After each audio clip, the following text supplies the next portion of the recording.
The perfect pow turn is just almost like white static. It almost doesn't have a sound to it at all.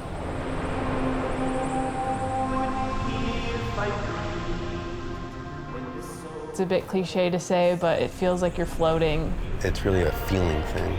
You're always looking for that feeling, no matter where you are on the mountain. You're trying to find that floaty spot. It's honestly the best part about snowboarding. Every time there's a powder day, I think that's the best day of my life. And then another one will come and that will be the best day of my life.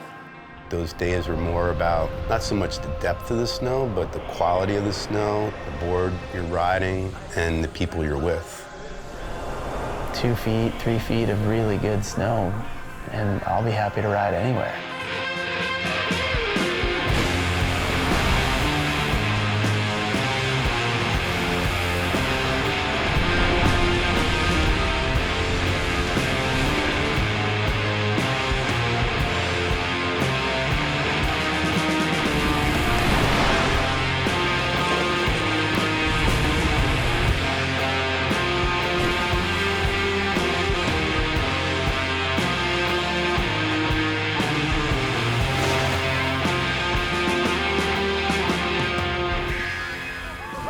On the days that you do have that 2 to 3 feet, those perfect conditions, board selection is key. There's nothing worse than on a really deep day, just tunneling through POW, not floating, not being able to crank turns when it's just too deep and you don't have the float. And whether that is float from the shape or float from the length, you just want that thing to float and stay on top of the snow and be fast. You can certainly ride a custom, you can ride a process, you can ride a feel-good, you can ride a talent scout in just about any snow condition out there, but it's not the ideal shape for that.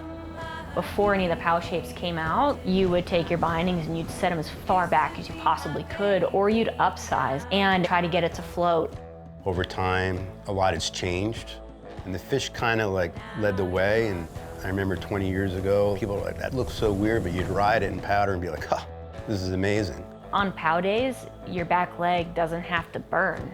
The beauty of these shapes is that you can go out and have a performance board that's designed for the riding that you're doing. You don't have to do the work, the board does it for you. If you're looking for a board for free riding or powder or split boarding, you don't have to go anywhere else. You can go right to Family Tree. In general, most boards that ride powder better than other boards, it comes down to like the nose length on the board, the tail length on the board, and the amount of taper. Taper is essentially when you have a wider nose than the tail, and a narrower tail is going to drop into the snow, and a wider nose is going to have more surface area for float. If you think of like a pointy nose and you're cutting through the snow, it's like a knife. If you think of, a more blunter nose shape, that's more, I would say, like a spoon, and it's pushing the snow. It's not slicing through the snow. One isn't better than the other. It's just a matter of where you ride and the terrain you ride and what you like. But there's a lot of other elements that come into play. Where your feet are located on the board, the length of the tail all of a sudden starts to make a difference. Materials, the core, the fiberglass, side cut, at the flex of the board. It really comes down to what size complements your weight, your performance, and what you're looking for that board to do. Powder's a pretty broad term. If you're in 6 inches of new snow, you're not so worried about float. You're more worried about turning and quickness. Going to Japan, I think you'd probably want something pretty directional, big nose, short-tailed board, so you can cut around in and out of the trees.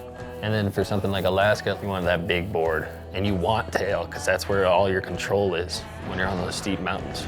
It's important to have a board that I am very much in control of. I don't want the board to kind of be in control of me. Tried to have something for everybody, and we have sizes for everybody as well. We decided for this year to move away from men's models and women's models and really just release a line that spoke to snowboarders in general. A snowboarder has no idea what gender you are. It has no idea if you subscribe to gender. It's not super fun when you see a board that the guys are riding that you can't ride. Having unisex boards opens up the world for me. The girls have so many options now, and I also think some of the guys that are smaller have a lot more options as well. That's where the quiver comes in. There is a perfect board for every day, but it's hard to have them all.